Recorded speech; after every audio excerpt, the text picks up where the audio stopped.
The person in the mirror isn't me. I've been staring at Dr. Chen's antique mirror for 3 minutes now. The reflection shows someone sitting in my chair. But it's not my face. Dr. Chen hasn't noticed. She's writing something in her notepad. The scratching sound of her pen is too loud. Everything in this office is too loud. My breathing, the clock, the hum of the air conditioner. She looks up at me. Her smile doesn't reach her eyes. It never does. This is our 6th session since Emma disappeared. 6 weeks of sitting in this leather chair. 6 weeks of Dr. Chen asking the same questions. What do you remember about that night? Where were you between 8 and midnight? Why did you wait 3 hours to call the police? I tell her the same answers. I was home. I fell asleep on the couch. When I woke up, Emma's bedroom door was open. Her bed was empty. Her window was open. That's all I remember. But the thing in the mirror is shaking its head. It knows I'm lying. Dr. Chen sets down her notepad. She asks if I've been taking my medication. I tell her yes. That's a lie too. The pills make me forget. I don't want to forget anymore. I need to remember what happened to Emma. The thing in the mirror is smiling now. Its teeth are too white. Too many of them. Dr. Chen asks me to describe my daughter. I tell her Emma is 7 years old. Blonde hair. Blue eyes. She loves drawing pictures of our family. She draws me and her and our dog, Max. Dr. Chen tilts her head. She asks about Emma's father. I tell her there is no father. It's just me and Emma. It's always been just us. The mirror shows something different. It shows a man standing behind my chair. He's wearing a gray hoodie. His face is in shadow. I can't breathe. Dr. Chen leans forward. She asks if I'm all right. I point at the mirror. I ask if she sees him. She turns to look. She says the mirror only shows us. Just her and me. Nobody else. But I can see him. He's reaching for my shoulder now. Dr. Chen's voice changes. It gets softer. More careful. She asks who I think is in the mirror. I tell her about the man in the gray hoodie. The one standing behind me. She writes something down. Her pen moves faster now. She asks if I've seen this man before. The memory hits me like cold water. The night Emma disappeared. I wasn't alone. Someone came to the door. A man in a gray hoodie. He said he was from Child Services. He had questions about Emma, about bruises her teacher reported.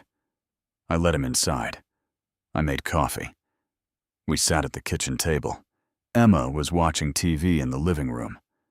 I remember his questions. They got stranger, more specific.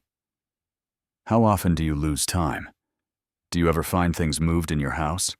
Do you hear Emma crying when she's not there? I told him to leave. He smiled. He said I should check on Emma. When I went to the living room, she was gone. The front door was still locked. The windows were closed. She had vanished. I called the police. They searched everywhere. They asked me questions. The same questions Dr. Chen asks. But they never found a man in a gray hoodie. The coffee cup I poured for him was still full, still hot, like nobody had been there at all. Dr. Chen is talking, but I can't hear her anymore. The thing in the mirror is standing up. It's walking toward the glass. Its movements are wrong. Jerky, like a puppet with cut strings. Dr. Chen snaps her fingers in front of my face. The sound is like a gunshot. I focus on her. She asks me a question I don't expect. She asks when I last saw Emma alive. Not the night she disappeared. Actually alive. I open my mouth. No words come out, because I can't remember. Dr. Chen reaches across the desk. She takes my hand. Her skin is ice cold. She says something that makes my blood freeze. She tells me Emma died 4 years ago. She drowned in the bathtub while I was passed out drunk on my medication. The police found her the next morning. I was charged with neglect. I was committed to this facility 3 years ago. Dr. Chen has been my psychiatrist ever since. I try to pull my hand away. She holds on tight. She says I have these episodes. I create elaborate stories. Missing children, home invasions, men in hoodies, anything to escape what really happened. I'm screaming now, telling her she's wrong. Emma is alive. She's just missing. We need to find her. Dr. Chen presses a button under her desk. The door opens. 2 orderlies walk in. They're wearing white uniforms. They've done this before. I look at the mirror. The thing in the reflection is pressed against the glass now. Its mouth is moving. It's saying something. I read its lips. It's saying Emma's name, over and over. Emma. Emma. Emma. The orderlies grab my arms. I'm fighting them, but my body feels weak. Dr. Chen is talking about increasing my dosage, about keeping me sedated longer. I look at her desk, at the notepad she's been writing in. But there's nothing there. The notepad is blank. It's always been blank. The orderlies drag me toward the door. I twist my head back to look at the mirror one last time. The reflection shows the truth, shows what's really in this room. There is no Dr. Chen.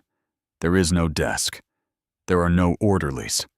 There's just me, alone, sitting on the floor of a padded cell, talking to the wall, the same way I've been talking to the wall every day for 3 years. The mirror wasn't showing someone else sitting in my chair. It was showing reality. And in reality, I've been alone this entire time.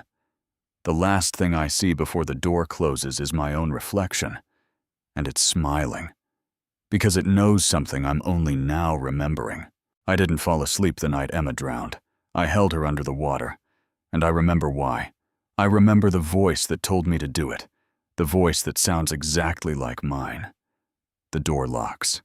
The darkness comes, and somewhere in the black, I hear Emma laughing. She forgives me. She always forgives me. That's what good daughters do.